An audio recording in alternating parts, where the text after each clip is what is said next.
I got my shirt in town right now. It's real elegant, you know? Hey guys, Bowie here, and this is Things I Learned with Miracle's Sven in 706F. Before I start this video, I just want to remind everyone that my coaching sessions with BSJ are always on Sundays or Mondays when something goes wrong, but we're avoiding that as much as possible. I'm also streaming daily, 5 to 6 hours a day. Tune in my stream to follow me. Nature's Prophet is probably one of the only heroes you will start with cleave at level 1 when you're playing Sven. You can see, though, that he actually waited a little bit to see whether NP was starting with 4 treants or not, so that's pretty important when you're learning your second skill instead of your stun. The fact that only Warlock was in that lane also reduces the chances they can get a kill level 1, so the stun really doesn't help all that much. It's usually pretty good to go Gloves of Haste first on Sven, since it gives you more attack speed to get every deny and less hit possible. As well, this is also a way to harass the treants. But Miracle understands that he needs move speed because of the fear of Bane or Vengeance rotations. You can see it working here as he runs away from the Dire, but his decision to stay and fight doesn't have the best synergy with his items, right? This also shows how strong Bane is right now, guys. This is actually a very tough game for Miracle, and we will focus on how he came back from this game. First of all, I like the magic stick pickup. Bane and NP are heroes that use a lot of skills during their ganks. Bane specifically has very low cooldown on some of his skills. Also, let's see how Miracle reacts to this early rotation. It's very hard for Sven to trade against a Bane, since he needs to use Cleave to trade hits, and also because of Brain Sap. Miracle got pretty low in HP here, so it's important to draw aggro to get less hits. Since he was doing that and was such in a defensive position, he has a chance to eat his way out of the Sprout. And pay attention how stunning Bane here is key instead of like Nature's Prophet. He already used all of his skills. Bane clearly has Brain Sap ready. He doesn't commit it immediately after Miracle wakes up, and P eventually gives vision for him to do it, but keep watching. There's no way he can juke 3 heroes diving him here, so the only real way of surviving this is going through that spot. He pushed his magic stick usage to the limit, but I just want to go back a little bit and mention something pretty important. As he's getting away from the Sprout, he stuns Bane, but he stuns Bane before he crosses paths with him. If he decides to stun later, not only he's gonna have to turn, so the turn rate itself is probably enough for Bane to cast his skill, but at the same time, you really don't want to be wasting time, because if you have to turn and then turn again to keep running, you're definitely gonna die. Something kind of small that I want to mention. At this point, with 3 heroes in his lane, the only way to go about it is jungling, unless the lane is pushing like on his tower. So I'm a big fan of the PP pickup. Since he was close to his tier 1 though,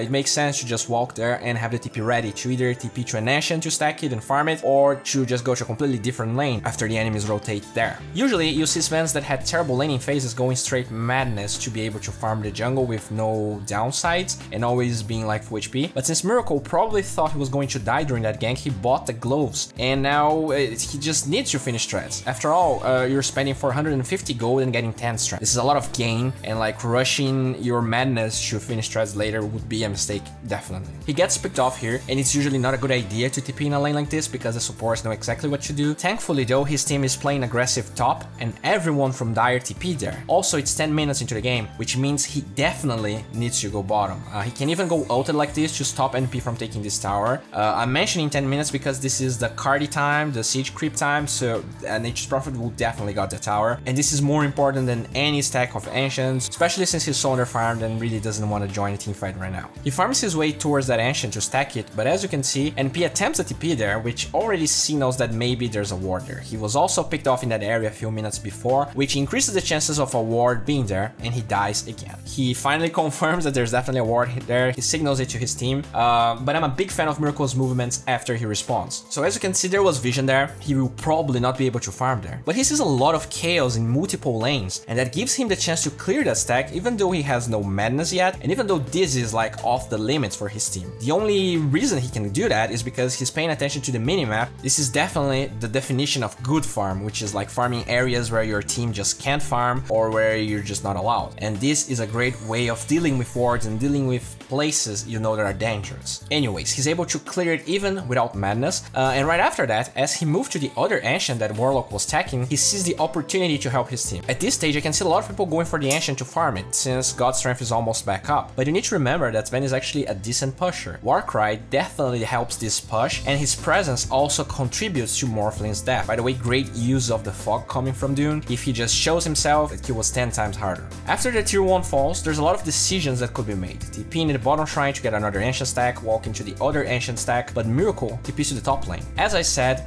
Lane pressure is the most important asset against Nature's Prophet, actually in like any game. So stopping this lane from pushing is very important because he can farm that ancient stack later because he will have vision of the enemies tier 1. And also because this is again catapult time. I mentioned 10 minutes and now it's 15 minutes. Leaving that lane like that would maybe kill his tower, and like, do you want to trade that tower for an ancient stack? Most of the time it's not worth it actually, because no one is like gonna steal that ancient right now. He can just farm it a little bit later and safer. He tries to get a large camp while he retreats, and it's already clear how simply pushing the lane benefits him. He can see the Venge TP here, giving away the Bane rotation, allowing him to escape. He had vision with that ward too, but without the creeps there, it wouldn't be so obvious to him that he was getting ganked, and that hasted Bane could definitely be another death under Miracle's belt. In regards to his item build, I feel like Sanjanyasha is way better than Echo Saber this game. Against Venomancer, his Blink Dagger will constantly be disabled and the extra move speed allows him to join teamfights anyways. Morphling is also a very slow hero. Even with wave farm, as long as he procs main on him, he can chase him down during fights because of the extra move speed. It also gives him more HP, 120 exactly, which is great against heroes like Venomancer and Bane. Talking about farming patterns, you usually see Sven's prioritizing lane farm at this stage of the game since it gives so much golden experience. But Miracle is always dodging lanes at this point. If you look at the minimap, he actually leaves his jungle while the lane is pushing towards him. He clicked on Nature's Prophet and knows that he is closing on his Orchid, which means that he is in risk of dying by revealing his position pretty much like any time. For instance, even though he was farming this large camp and clears Ancient super fast, he avoids this one since he sees Dire taking the ward there, and now with Orchid it's like very dangerous.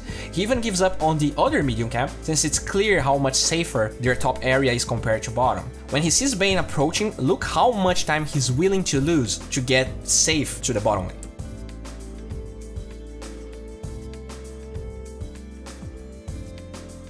As I said, the Sanjanyasha build feels better this game, but Miracle actually builds it in pretty much every game I've watched of him. Sanjanyasha is definitely a better item to have in the late game than Echo Saber is, and it's pretty good this game too. I will talk more about it later. For instance, in this clip we can see how the main slow actually helps them, forcing Bane to commit grip on Sven. The extra move speed is great against Venomancer, especially since you usually can't blink to keep chasing people after his ult is committed, and we have to command Miracle here. He instantly takes his TP out of the backpack during this fight after he knows he was ulted by Venomancer, and the extra 120 HP really feels good. His lowest HP was 121, but if Miracle was any slower in doing that with an Echo Saber instead of Sanjanyasha, he was dead. Still talking about items, Miracle had BKB queued but decided to go Linken's instead. He's against two anti-BKB supports that also can gank him while he farms. Talking about ganking, we see Nature's Prophet being killed top, which is an incentive to go push a lane since there's no global presence, but with only Venomancer showing up, Miracle is clearly worried. If you pay attention to how this gank unfolds, you can see that BKB wouldn't matter. And when I say it wouldn't matter, I'm like, yes, he would survive, but having BKB only to burn BKB charges to farm lanes is not ideal. The only reason he survives is that Morphling wasn't there from the beginning. If he was, there's probably no item that would have saved Miracle, since even if he BKB TPs immediately after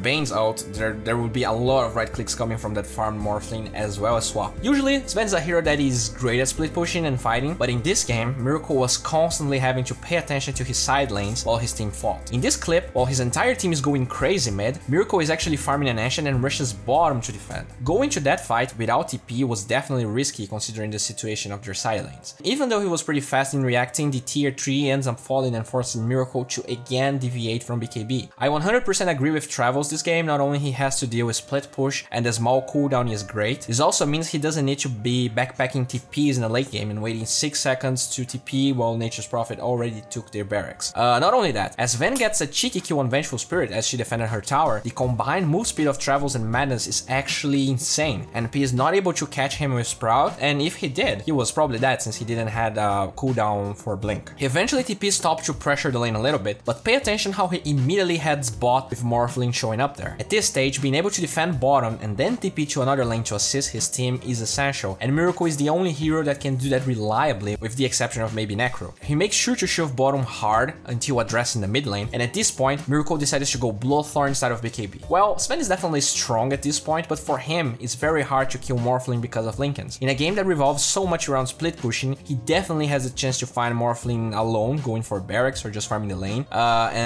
so it does make a lot of sense. This is an interesting fight because it shows Miracle dying, and I feel like people could just use this fight as a way to say that BKB would be a better item than Linken's or Bloodthorn, but watch it first. The thing about this clip is that in my opinion, Miracle either didn't know about Venomancer's BKB or Linken's, or he just got greedy. Against BKB, Bloodthorn is terrible, so breaking Linken's first with Bloodthorn and trying to kill Venomancer during the stun duration was a way better idea. Even if Sven had BKB during this play, what would happen is that Finn's grip would proc, and then Venge could actually walk towards her base and swap him even further on the dire side. At this point, his BKB would be already over, and with the stun, Miracle would be dead. That being said though, this goes to show one of Sven's weaknesses. He doesn't have enough slots in some games to deal with counters and weaknesses. As the only right-click core in his team, he can't go BKB and Linken's, or else he would be too weak against Nature's Prophet Morphling in the late game. But this is what I want to talk about. Miracle's late game decision-making skills after his death are so crisp, so just follow me here. He needs to push the bottom lane because he has travels, the other lanes are pushed, his team is going, and this one needs to be further pushed or else Dire can take other lanes. At the same time, pushing just until this point is not enough. Dire has way too many buildings up right now, so he actually waits it out to kill another wave. But he doesn't rush in close to the Dire base to do it, or he just like farms the large camp and then goes back. He hides himself because, as we already saw, there's way too much kill potential and split push on Dire. He also doesn't kill those Morph Illusions.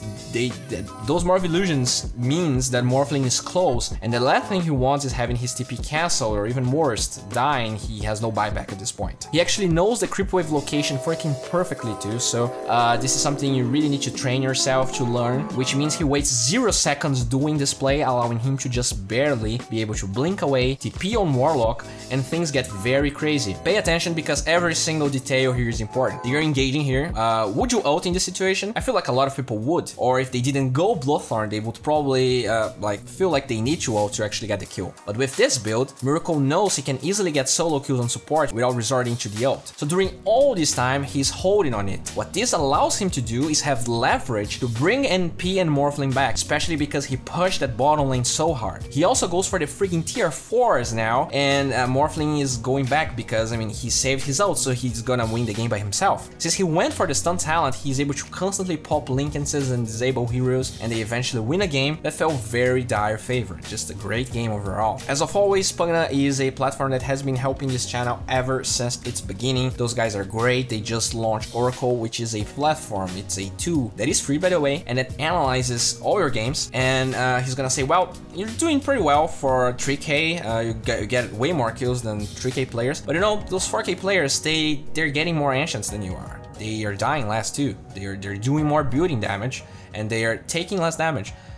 So you can actually compare yourself, look at your mistakes, and see like what are the more important mistakes, because like if you feel like you're dying a lot but you're dying as much as a 4K, maybe the problem is your farming. You're not getting as many ancients, you're not going for buildings as much as you would. So it's just an amazing tool. I really recommend everyone to test it, at least like go and see what you feel about it. And that's it. Hope you guys enjoyed this video. I'm really trying to stream every day and make videos every day. This is tough, but I'm pumped. This year's gonna be great, and I'm even like casting sometimes. So tune in and hope you guys have a great day.